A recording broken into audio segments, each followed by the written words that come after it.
현명한 투자해야죠. 기업 안팎의 여러 가지 사회적 문제를 잘 살펴봐야 가능한 일 아니겠습니까? 그래서 저희가 항상 보내드리는 코너 투자업 시간입니다. 오늘도 기업 분석 전문가 두 분 나와 계십니다. 최이배 전 국회의원님, 한양대 이창민 교수님 오셨습니다. 안녕하세요. 안녕하세요. 안녕하세요.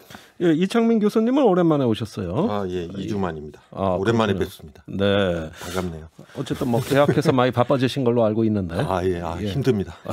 알겠습니다. 자, 오늘 투자 코너 어떤 기업 다룰까요? 오늘은 포스코 그룹에 대해서 얘기를 좀 하려고 합니다. 네, 포스코. 그 기업 본격적으로 다루기 전에 최근에 신문지상에 많이 오른 미얀마 사태. 예. 그 미얀마 현지에 투자를 했고 그렇죠. 거기에 군부가 지분을 갖고 있기 때문에 뭔가 미얀마 그 제재를 위해서 사업을 중단해야 된다는 목소리 나오고 있습니다. 예. 어떻게 보십니까? 지난 3월 25일에 아마 포스코 주총이었던 것 같은데요. 예. 그때 이제 최정우 회장이 이제 연임을 하는 그런 주총이었기 때문에 예.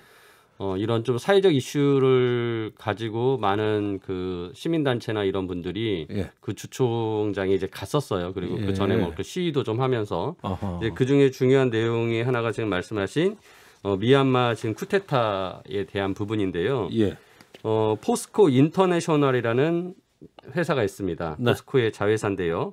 여기는 원래 대우 인터내셔널이고요. 또 그 전은 그냥 주식회사 대우라고. 예. 그러니까 대우의 아주 그 모태가 되는 회사였어요. 예. 그래서 전 세계로 그 세계가 좁게 다녔던 그 김우중 회장의 네, 세계는 넓고 할 일은 많다의 그 주요한 회사였던 주대우. 네. 그 상사 회사죠. 무역과 뭐 이런 것들을 했던 회사인데 예. 그 회사가 이제 대우가 몰락하면서 대우 인터내셔널이 됐다가 그걸 채권단이 가지고 있다. 2010년에 대우가 포스코가 인수를 했습니다. 그래서 네. 포스코 인터내셔널이 됐는데요. 이 포스코 인터내셔널이 그 대우 인터내셔널이 있던 시절, 예.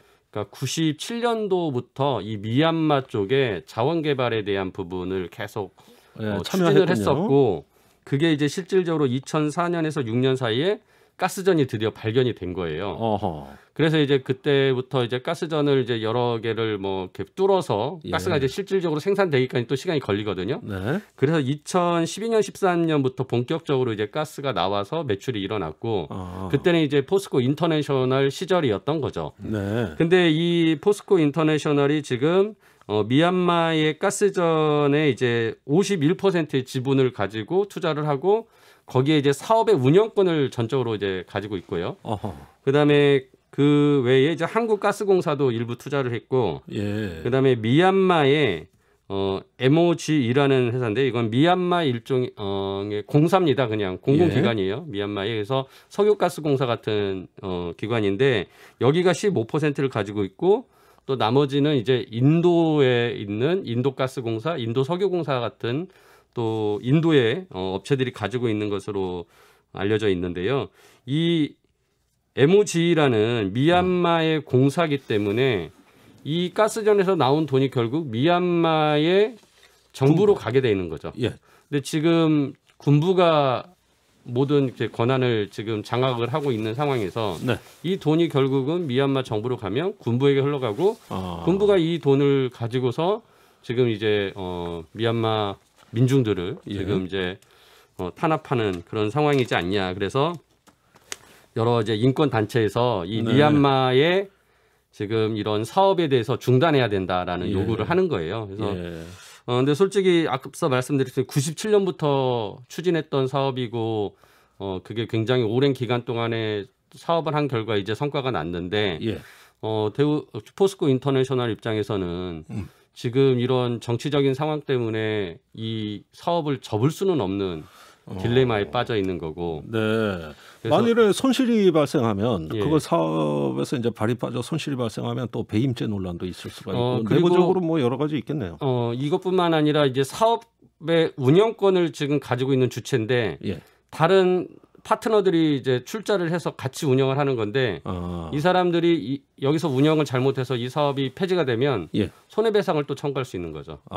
그래서 이제 문제들이 있긴 있네요. 포스코 인터내셔널 입장에서는 이런 여러 가지 계약 관계 때문에 지금 이제 섣부르게 어떤 행동을 하기가 되게 어려운 상황이고요. 예. 아니 그래도 이게 군부의 돈줄이 돼가지고 결과적으로 부정의한 현실을 초래한다면 장기적인 이익이라고 볼 수 있느냐도 의문이에요. 우리 이 교수님 어떻게 생각하세요? 네, 저는 그래서 이제 이게 방금 말씀드린 비즈니스 관계도 지금 복잡하게 져 있긴 한데 예. 저는 이제 포스코가 좀 전향적인 입장을 내셔야 된다라고 생각을 하는 게 네.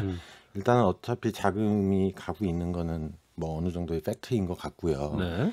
그다음에 저는 또 하나 되게 중요하게 봐야 되는 게 이게 이런 문제에 대해서 요즘 이제 글로벌 스탠다드가 굉장히 강화되고 있어요. 기업 경영에 대해서. 네. 근데 제가 최근 건데요. 최근에 독일에서 독일하고 유럽 연합에서 법을 하나 냈어요. 예. 그 법이 뭐냐면 그 공급망법이라고 그래서요. 공급망법. 예. 그러니까 어떤 거냐면 예를 들면 독일에 있는 어떤 기업이 지금 미얀마에 예를 들면 이런 문제가 있는 기업하고 거래를 해요. 단순히. 예. 예. 그런데 미얀마에 이런 문제가 터지면 독일에 있는 그 원래 그 A 기업이 그 문제에 대해서 공시하고 어떻게 해결을 하겠다라는 해결책까지 제시하게 만들었어요.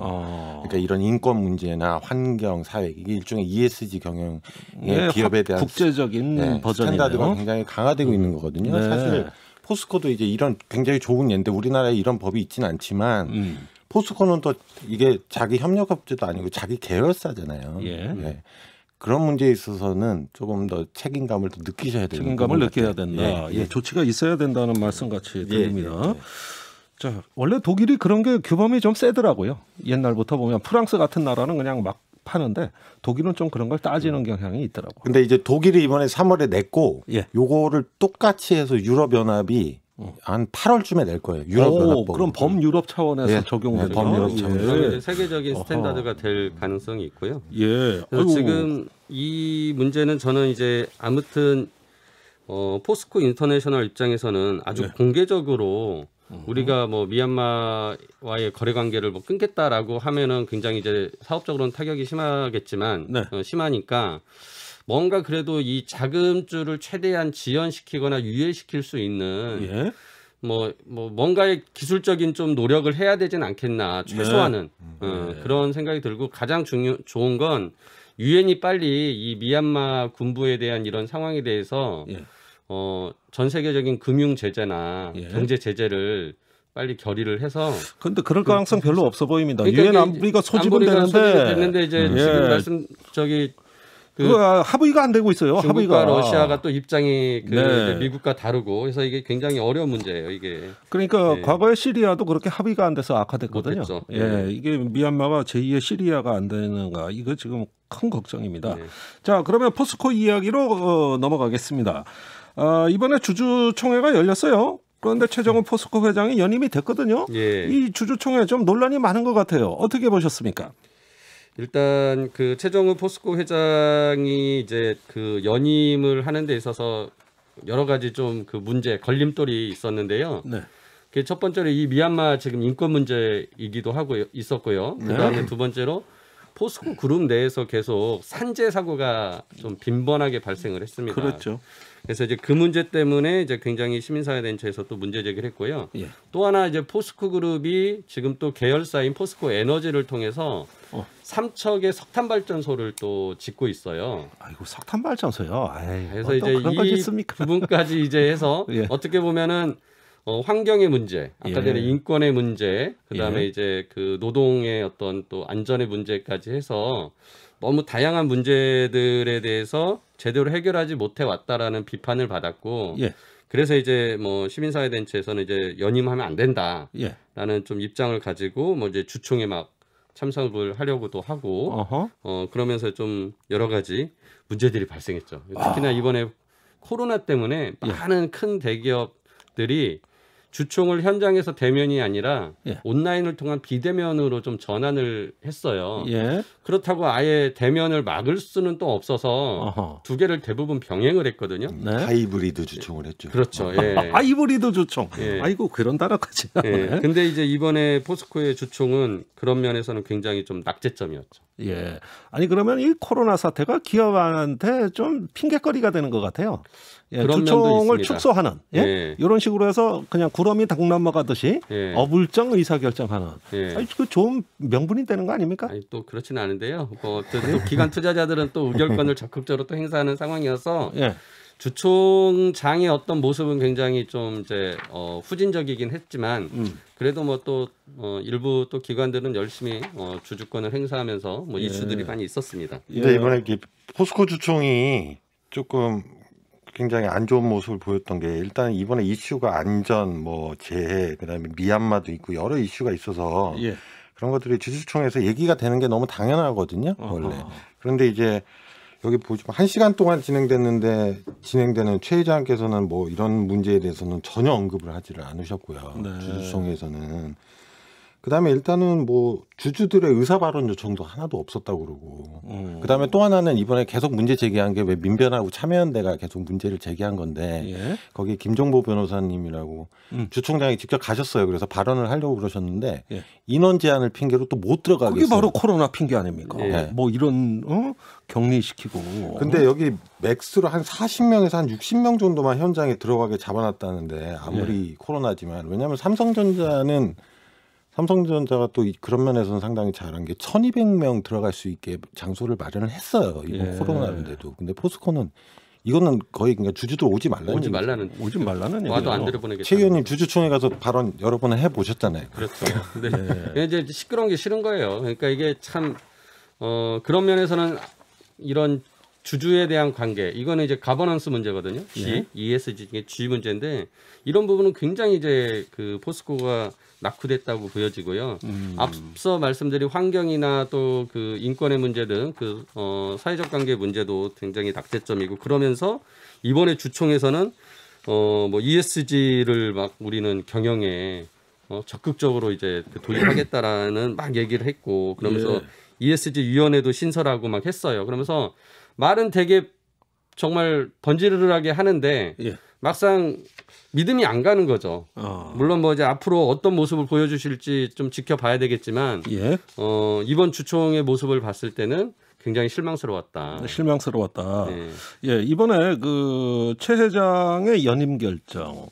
앞으로 3년인가요? 임기가? 그렇죠. 그 3년 임기 지킬 수 있을까요? 왜 이 질문 드리냐면은 정권 바뀌면은 바뀌더라고. 포스코가 유독 좀 포스코랑 그 이제 우리가 민영화된 공기업이라고 하는데요. 그러니까 원래는 이제 정부가 공기업으로 가지고 있던 뭐 한국통신 지금의 KT, 그다음에 이제 포항제철이라고 했던 이 포스코, 뭐 이런 곳들이 민영화되고 나서 여전히 그 정부의 좀 입김이 되게 세게 작동을 해요. 그래서 포스코 회장 같은 경우는 항상 정부에서 이렇게 낙점하는 사람이 주로 되는 시기였어요. 그래서 뭐 연임을 하더라도 정권이 바뀌면 중간에 아직 임기가 남았는데 그냥 물러나고 퇴임하고 뭐 하는 것들을 계속 반복해 왔기 때문에 솔직히 이번에 이제 그 최정우 회장이 연임은 했는데 뭐 내년 대선이 있고 또 대선이 끝나고 나면은 뭔가 또 그런 외풍에 의해서 흔들리지 않겠냐라는 우려를 하는 거죠. 근데 그건 참 좋은 모습은 또 아니에요. 아니 뭐 그렇죠. 정치 논리에 따라 바뀐다는 건데 그거 말이 되겠습니까? 그래서 이제 참 이런 것들에 흔들리지 않게 하기 위해서 그 최고 경영자 CEO에 대한 후보 추천 위원회를 이사회 내부에 이제 구성을 해서 거기서 좀 더 제대로 이렇게 외부의 입김에 작용받지 않고 하는 것을 하려고 노력하고 있고요. 그래서 지금 아무튼 이번에 이제 최정우 회장이 되고 나서 진짜 ESG 경영을 제대로 하겠다라는 많은 약속을 했는데 그런 것들을 제대로 보여주면은 뭐 다음 정부가 들어서서 굳이 또 이렇게 흔들어대지는 않아야 되는 게 지배구조 측면에서는 되게 좋은데. 알겠습니다. 이것도 지켜봐야 되는 거죠. 지켜봐야 될 대목이고요. 자, 문제는 포스코가 왜 요즘 이렇게 끊임없이 그 질타를 받고 논란에 휩싸이냐는 건 누가 뭐래도 산업재해입니다. 계속 발생하고 있어요. 계속. 그래서 그 최 회장이 포스코 CFO 재무 책임자도 맡고 있는 상황에서 계속 나오고 있단 말입니다. 이거 어떻게 봐야 됩니까? 그런 상태에서 또 연임은 되고. 지난 이제 5개월 동안 그러니까 포스코 그 전체 이제 그룹 내에서 뭐 그 자회사들도 있죠. 그래서 계속 그 포스코 관련된 사업장 내에서 사고가 일어나서 6분의 노동자가 이제 돌아가셨어요. 근데 이 과정에서 당연히 뭐 그 외부의 질타도 있었죠. 그래서 최정우 회장이 지난 2월달에 국회에 출석을 했어요. 그때 엄청나게 질타받았죠. 근데 그때도 처음 출석 요구를 받으니까 출석을 못한다, 뭐 예. 허리가 아프다라고 뭐 건강 핑계를 대고 안 갔다가 오히려 더 비난 받으니까 어쩔 수 없이 또 나오셨죠. 나와가지고 그날 아무튼 엄청나게 이제 그 국회의원들한테 질타를 받고 예. 국회의원들은 이제 노동부에 특별 감사를 받아야 된다. 예. 노동부에 그런 거 요청도 했고요. 그래서 이 부분에 대해서 근데 이제 작년 말에 최정우 회장이 약속을 한 게 있습니다. 뭐냐면은 이 산재를 줄이기 위해서 3년 동안 1조 원의 안전 투자를 하겠다. 그리고 안전 교육을 강화하고 그 투자한 내용 중에는 낙후된 여러 가지 그 시설들을 예. 반드시 이제 잘 수리하고 고쳐서 안전사고가 나지 않게 하겠다라고 약속을 했고요. 예. 이제 그래서 이제 이 부분이 과연 연임하고 나서 제대로 잘 지켜지는지 예. 그리고 무엇보다도 이런 안전 투자가 좀 더 신속하게 돼서 예. 진짜 산재가 하루빨리 없어지게 만드는 노력을 하는지 이런 걸 지켜봐야 돼요. 예, 아니 1조 원까지 투자하고 통 크게 한번 안전대책 하겠다. 아, 이거 얼마나 듣기 좋습니까? 예. 그런데 근본 문제는 그 위험을 외주화한다고 해가지고 하청기업한테 떠미는 바람에 이런 예. 문제가 생긴 거 아니냐? 그럼 그 구조를 개선해야지 뭐 다른 거 한다 그래서 믿음이 가겠어요? 맞습니다. 네, 그러니까 이게 말씀드린 게 아까 그 제가 유럽 얘기도 하고 그 서플라이 체인 얘기 예. 했던 게 그게 결국 우리나라로 적용하면 이렇게 돼요. 우리나라는 기업 구조가 원청이 있고 하청이 있고 재하청이 있고 이런 식의 계약 관계잖아요. 예. 근데 이제 하청 기업에 대해서 뭐가 문제가 생기면 원청 기업 맨 위에 있는 기업이 예. 그러니까 형식적으로는 우리 회사가 아니니까 자꾸 이렇게 떠넘기는 거였잖아요. 예. 근데 이제 하청 기업의 문제를 원청의 사회적 책임 범위 안으로 끌어오는 게 그렇죠. 전 세계적인 지금 일종의 기준이 돼가고 있고요. 예. 예, 이런 논의가 좀 본격적으로 돼야 될 것 같아요. 좋습니다. 그 바로 사회적 책임이 ESG 경영 아닙니까? 예, 맞습니다. 아우 네. 저도 하도 이제 두 분의 풍어를 많이 들어가지고 제법 이제 언어구사가 돼요. 예. 자, 포스코의 ESG 경영 이거 지금 말은 많이 하고 있는데 과연 어떤 평가를 받고 있느냐 이게 궁금합니다. 예, 우리 이제 한국 기업 지배 구조원이라고 있습니다. 거래소 산하의 기관인데요. 예, 약간 이제 공공성을 가지고 있는 거죠. 그래서 이 기관에서 이제 우리나라의 그 상장 기업들의 ESG를 평가하는데요. 예, 이 2021년 올해 1차로 그 ESG 등급을 한번 그러니까 기존에 있던 평가한 내용을 이제 조정을 이제 다시 재평가해서 조정을 하는데 예, 포스코가 이제 사회 부문에서 예전에는 B 플러스였는데 이번에 B로 내려갔어요. 한 단계 내려갔어요? 아래로. 그러니까 그 이유가 아까 말씀드렸던 그런 산재 때문에 아, 이 부분에 대해서 이제 그 위험이 더 커지고 있다라고 이제 평가를 받은 거고요. 예, 이제 이런 부분 때문에 이제 솔직히 그 많은 이제 우리나라 그러니까 기업뿐만 아니라 그 기관 투자자들 돈을 대는 사람들뿐만 아니라 전세적인 그 금융 기관들이 다 같이 지금 이런 부분에 관심을 기울이고 또 평가를 하고 있거든요. 예, 그래서 이제 이런 부분에 있어서 뭐 이제 해외에 이제 영국에 있는 자산운용사 같은 경우에서도 포스코의 ESG 점수를 이제 그 17점을 부여했는데 예, 이게 이제 다른 그 뭐 그 제철 회사들보다는 높은 편이긴 해요. 예, 예. 근데 이제 이런 부분이 이제 그 높다고 그냥 끝날 일이 그러니까 뭐 그 거기서 만족할 일이 만족할 아니고. 일이 아닌 거죠. 그러니까 실제 다른 데들도 이런 문제들이 있지만 예. 절대치에 대한 점수로 볼 때는 높은 점수가 아니거든요. 아, 그래서 이제 이런 그렇군요. 부분에 대한 노력이 계속 필요해요. 예, 거기 근데 이제 사실은 이제 글로벌의 기업도 ESG 평가하는데 제일 유명한 데가 여기 MSCI라고요. 예. 여기서 점수 매기는 게 제일 공신력이 있고요. 네, 근데 거기서도 지금 포스코가 등급이 그렇게 좋지는 않아요. 한 네 번째 등급 정도 되는 거예요. 일곱 단계인데. 예, 네, 그러니까 약간 근데 하위. 예. 아까 말씀드렸지만 철강 산업이라는 게 기본적으로 ESG 등급이 그렇게 좋지는 않아요. 산업 자체가 네. 위험이 좀 있으니까.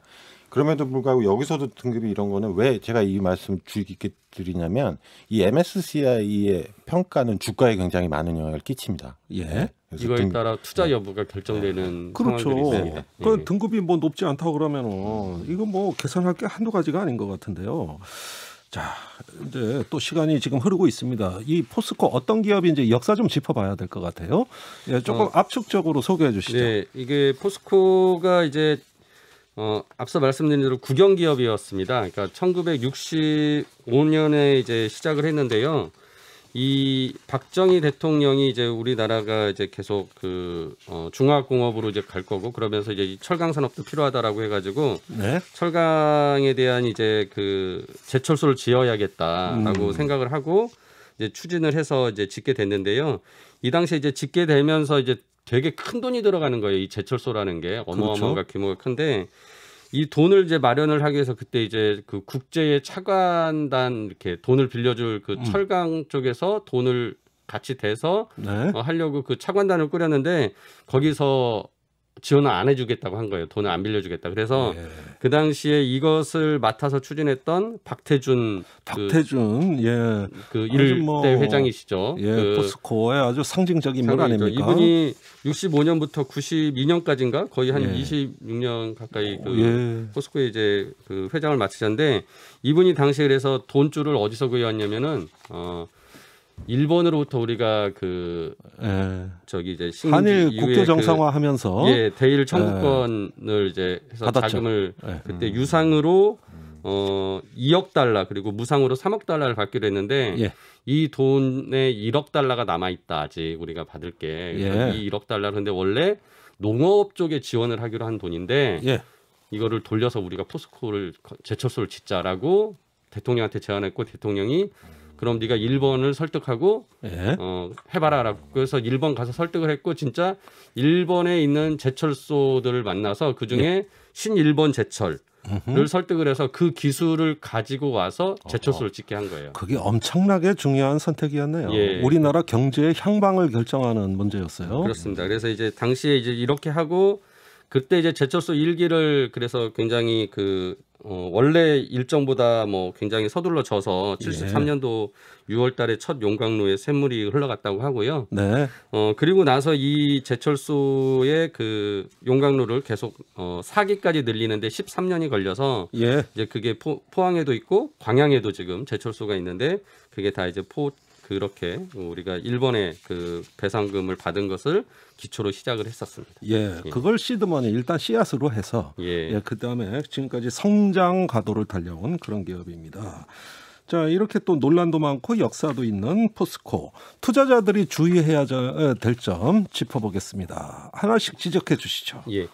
그 포스코가 아까 말씀드린 이제 뭐 석탄 화력 발전소도 지금 짓고 있는데 논란이 있어서 지금 중단된 상태예요. 그래서 네. 계속 시민사회 단체에서는 이걸 중단하라고 하고 있고요.